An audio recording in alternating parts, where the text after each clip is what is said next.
नमस्कार। टुडे हिमाचल में आपका बहुत बहुत स्वागत है। मैं हूं आपके साथ भावना रेनॉल्ड और चलिए देखते हैं शाम की बड़ी खबरों को फटाफट। हिमाचल में सरकारी कर्मचारियों के तबादलों पर पूर्ण प्रतिबंध, सरकार ने लिया फैसला। हिमाचल प्रदेश सरकार ने सरकारी कर्मचारियों के तबादलों पर पूर्ण प्रतिबंध लगाने का फैसला लिया है। कार्मिक विभाग की ओर से जारी अधिसूचना के अनुसार 5 अगस्त से तबादलों पर पूर्ण प्रतिबंध रहेगा। मुख्यमंत्री की मंजूरी के बाद केवल सरकारी कर्मचारियों के तबादलों के ऐसे प्रस्तावों पर कार्रवाई और क्रियान्वयन किया जाएगा जो व्यापक मार्गदर्शक सिद्धांत 2013 के पैरा 8 के तहत विशेष रूप से प्रदान की गई परिस्थितियों के अनुरूप होंगे। इस संबंध में मुख्य सचिव प्रमोद सक्सेना की ओर से सभी प्रशासनिक सचिवों, विभागाध्यक्षों, मंडलायुक्तों व उपायुक्तों को इन निर्देशों की कड़ाई से अनुपालन करने के लिए अभी संबंधितों के ध्यान में लाने को कहा है। उल्लेखनीय है कि सरकार ने 1 मार्च 2024 को जारी पत्र के जरिए बताया था कि 1 अप्रैल 2024 से यह आदर्श आचार संहिता लागू होने की तारीख से जो भी पहले हो कर्मचारियों के सामान्य तबादलों पर प्रतिबंध फिर से प्रभावी हो जाएगा। इसी के तहत अब तबादलों पर प्रतिबंध लगाया गया है। शिक्षक पुरस्कार के लिए 17 आवेदन, 5 अगस्त को होगी छंटनी। राज्य स्तरीय शिक्षक पुरस्कार के लिए 70 आवेदन आ चुके हैं। जिला उप निदेशकों के माध्यम से आवेदनों की जानकारी निदेशालय को देने का कार्य अभी जारी है। 5 अगस्त को इस बाबत शिक्षा सचिव की अध्यक्षता में पहली बैठक होगी। इस बैठक में आवेदनों की छंटनी की जाएगी। इस बार में साक्षात्कार के आधार पर सामान्य श्रेणी क्षेत्रों के 15 और जनजाति एवं दुर्गम क्षेत्रों के 9 शिक्षकों का चयन किया जाएगा। फ्लैगशिप योजनाओं के सफल क्रियान्वयन और इनोवेशन को बढ़ावा देने के लिए 6 विशेष पुरस्कार भी प्रदान किए जाएंगे। बेहतर परीक्षा परिणाम देने वाले शिक्षकों को चयन में प्राथमिकता मिलेगी।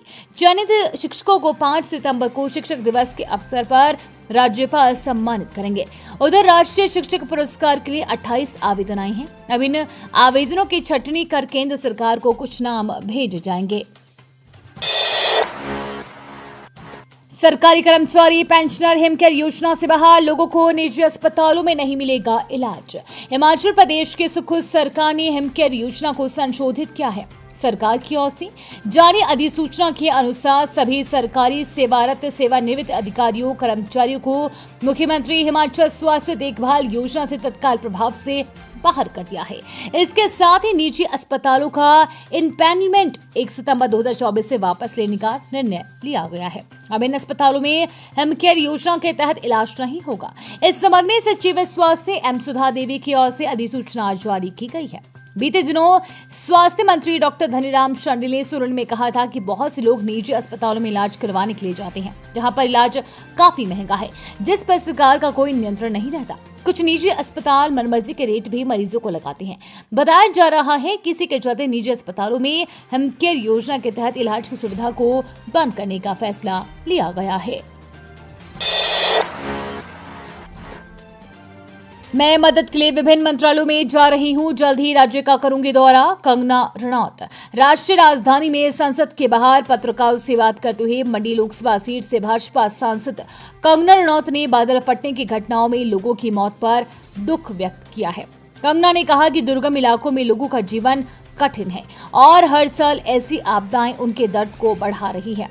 उन्होंने कहा कि प्रधानमंत्री और गृह मंत्री ने आश्वासन दिया है कि राज्य को राहत दी जाएगी। मैं हिमाचल के लिए मदद के वास्ते नई दिल्ली में विभिन्न मंत्रालयों में भी जा रही हूं और जल्द ही राज्य का दौरा करूंगी। आपदा में बहे और क्षतिग्रस्त पुलों की जगह लेगी बैली ब्रिज, मंत्री विक्रमादित्य ने दिए निर्देश।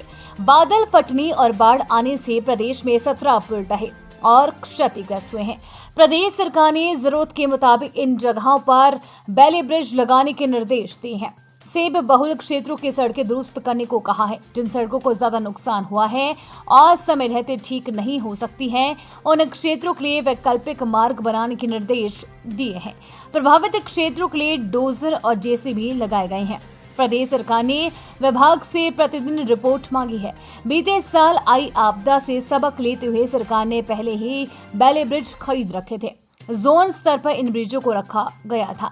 अब इन बैली ब्रिज को जिला शिमला, मंडी कुल्लू के लिए भेजा जाएगा। हालांकि इससे पहले लोक निर्माण विभाग के इंजीनियर क्षतिग्रस्त पुलों का निरीक्षण करेंगे।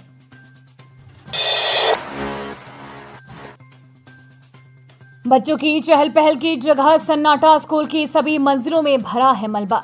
बादल फटने से समेज गांव में आई बाढ़ में राजकीय वरिष्ठ माध्यमिक स्कूल समेज और प्राथमिक स्कूल का भवन पूरी तरह से क्षतिग्रस्त हो गया है।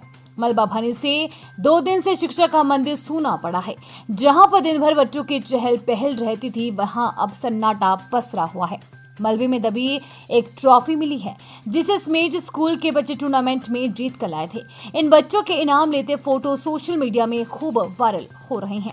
8 स्कूली बच्चे लापता हैं, जिनका 2 दिन बाद भी कोई सुराग नहीं लग पाया है। स्कूल का खेल मैदान, जहां पर बच्चे हर रोज खेलते हैं, वहां पर भी मलबा और पत्थरों के ढेर हैं।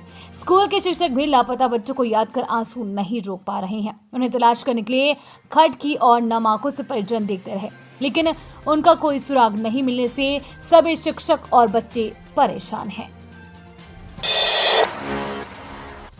कार खाई में गिरी 2 युवकों की मौत, एक की 2 सप्ताह पहले हुई थी शादी। सुजानपुर विधानसभा क्षेत्र के अंतर्गत आने वाली पंचायत जंगल के दुधला गांव के पास शुक्रवार देर शाम करीब 6 बजे एक कार दुर्घटनाग्रस्त हो गई। दुर्घटना कैसे हुई, इसकी जांच शुरू कर दी है। सूचना मिलने तक निजी वाहन में सवार दोनों युवकों की मौके पर ही मौत हो गई है। घटनास्थल पर पहुंची पुलिस ने स्थानीय लोगों एवं पुलिस बल के जवानों के साथ राहत एवं बचाव कार्य शुरू कर दिया है। घटनास्थल पर उपस्थित लोगों ने बताया कि निकटवर्ती पंचायत के दोनों युवक निजी वाहन द्वारा अपने घर वापस जा रहे थे। अचानक ही उनका वाहन साथ लगती खाई में लुढ़क गया, जिससे ये हादसा पेश आया है। मौके पर पहुंची पुलिस ने कार्रवाई शुरू कर दी है। आपदा से पर्यटन कारोबार को झटका, पैक रहने वाले होटलों में 10% ऑक्यूपेंसी। हिमाचल प्रदेश में प्राकृतिक आपदा के चलते पर्यटन कारोबार को बड़ा झटका लगा है। पर्यटन स्थल सूने हैं। हिमाचल में अब तक 2,500 सैलानियों ने बुकिंग रद्द या होल्ड कर दी है। इसके अलावा ट्रैकिंग ट्रिप पर जाने का कार्यक्रम भी सैलानियों ने स्थगित कर दिया है। हालांकि बरसात के चलते हिमाचल में इन दिनों ऑफ सीजन चल रहा है, लेकिन इन दिनों में भी होटलों में 30 से 40% तक ऑक्यूपेंसी रहती है। लेकिन प्राकृतिक आपदा के बाद आपदा वीकेंड पर भी ऑक्यूपेंसी 10% से कम है। हिमाचल की राजधानी शिमला के अलावा मनाली, धर्मशाला, मैक्लोडगंज, चंबा और डलहौजी में होटलों के कमरे खाली चल रहे हैं। उल्लेखनीय है कि हिमाचल प्रदेश में बीते साल 2023 में प्राकृतिक आपदा के चलते पर्यटन कारोबार पूरी तरह से प्रभावित हुआ था। उस समय कारोबारियों को करोड़ों की चपत लगी थी। आपदा के चलते कुल्लू, मंडी और मनाली में तबाही के डर से सैलानी पर्यटन नगरी धर्मशाला, मैक्लोडगंज आने से भी कतरा रहे हैं। वीकेंड पर एक आध कमरे की ही बुकिंग हो रही है। धर्मशाला का पर्यटन स्थल मैक्लोडगंज और भागसूनाथ भी वीकेंड पर सूना है। हालांकि पर्यटन कारोबारियों को 15 अगस्त की छुट्टियों के दौरान 3-4 दिन के लिए अच्छे कारोबार की उम्मीद है।